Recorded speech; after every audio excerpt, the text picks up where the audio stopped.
Hola de nuevo y bienvenido a un nuevo video, este video nuestro número 29, en el que vamos a continuar nuestra preparación en el área de matemáticas, específicamente en el área del estudio de los ángulos.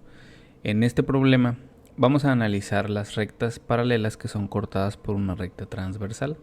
Las rectas paralelas son las rectas que, si son prolongadas, no se van a intersectar o no se van a tocar nunca. Esas rectas están señaladas con L1 y con L2. Si esta recta la prolongamos y esta también la prolongamos, nunca se van a intersectar, por lo tanto son rectas paralelas, y la transversal pues es justo esta. Cuando pasa esa cuestión geométrica, se nos forman unos grupos de ángulos. En cada intersección se nos forman 4 ángulos. En la parte de arriba tenemos los ángulos que van del 1 al 4, los vamos a poner aquí. Aquí vienen marcados, a veces ya tienen nombre, y si no tienen nombre pues nosotros les podemos poner una numeración, y aquí se nos forman otros 4. Lo primero que vamos a destacar es que los 4 ángulos que se nos forman arriba son iguales a los 4 ángulos que se nos forman abajo, o sea, tienen el mismo valor. Cada ángulo tiene, digamos, un gemelo en la parte de arriba que son comparables y que están ubicados exactamente en la misma posición. Esos ángulos se llaman ángulos correspondientes. Por ejemplo, el 1 tiene su correspondiente abajo con el 5. Es el mismo ángulo, tiene el mismo valor, está en la misma posición y por lo tanto vale lo mismo. En una ecuación, por ejemplo, esto se podría igualar. Entonces, si aquí nosotros tenemos un 2x y aquí tenemos un 50 y nos dicen cuánto vale la x, pues podemos plantear 2x es igual a 50. Aprovechándonos de esta característica o esta cualidad de los ángulos correspondientes, que valen lo mismo, y se repite con cada uno de los otros ángulos. 2 es correspondiente con 6, 2 es el mismo que 6, 3 es el mismo que 7 y 4 es el mismo que 8. Nos vamos a enfocar dentro de las múltiples divisiones y características de ángulos en los que son de más utilidad para que podamos resolver problemas. Los correspondientes son los primeros. Los siguientes son los adyacentes. Los ángulos adyacentes son los ángulos que están compartiendo un lado con el ángulo de interés. Cada ángulo tiene dos adyacentes. Ahorita estamos estudiando entonces los adyacentes. No es la respuesta, bueno, no sabemos si es la respuesta a la pregunta, pero ahorita vamos a analizarlo. Los adyacentes son los ángulos que comparten un lado de tal forma que cada ángulo tiene 2 adyacentes. Por ejemplo, este ángulo, el número 5, vamos a concentrarnos en el 5, tiene un lado aquí a la izquierda que es el 6. Estos dos ángulos nos forman un suplementario. En el video 28 los estudiamos, nada más que aquí por la distribución de ángulos los llamamos diferentes porque tenemos más ángulos. Entonces 5 y 6 son ángulos adyacentes, comparten un lado, juntos forman un ángulo llano, y por lo tanto, si nosotros fuéramos a establecer una ecuación, podemos establecer que el ángulo 5 más el ángulo 6 es igual, o sumados son igual a 180 grados. Esto es especialmente útil cuando tenemos un ángulo faltante y tenemos una expresión. Aquí obviamente no se puede saber con precisión cuánto mide cada uno porque no tiene valores, pero en dado caso, o si tuviera por ejemplo una ecuación asociada al ángulo 5, vamos a suponer que aquí tenemos un 50, vamos a repetirlo, que aquí era un 50 y aquí era un 4x más 10, pues entonces ya podemos establecer la ecuación de 50 más 4x más 10 es igual a 180 grados. Ahora, cada ángulo tiene 2 adyacentes. El otro adyacente que tiene 5 es 8. O sea que si nosotros trazamos de aquí para acá, vamos a trazarlo así porque los ángulos suelen medirse en contra de las manecillas del reloj.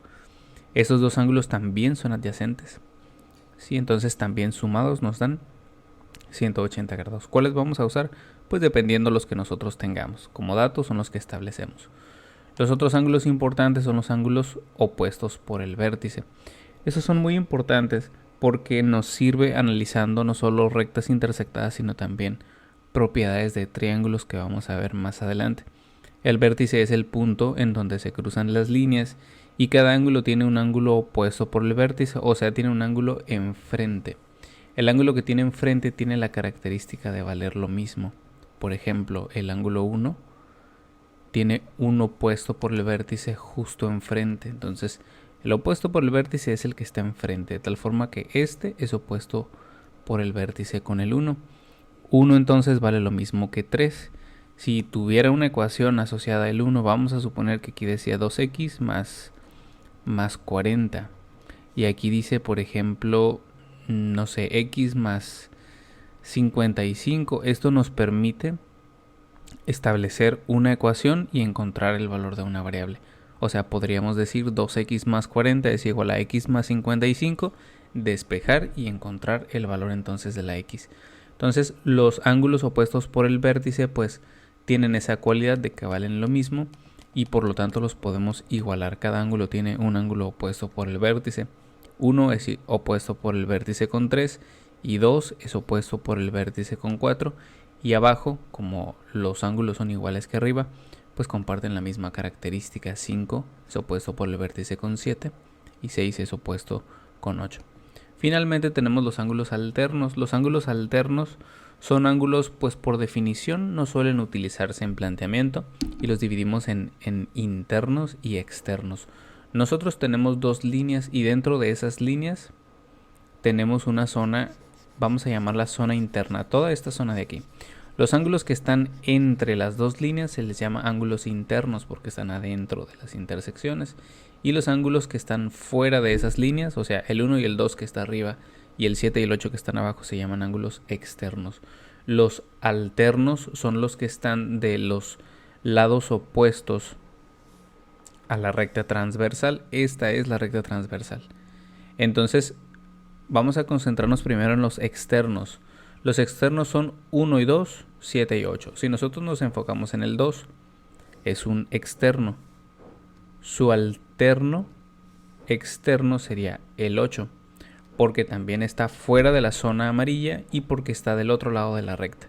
Entonces 2 es alterno externo con el 8 y 1 es alterno externo con el 7.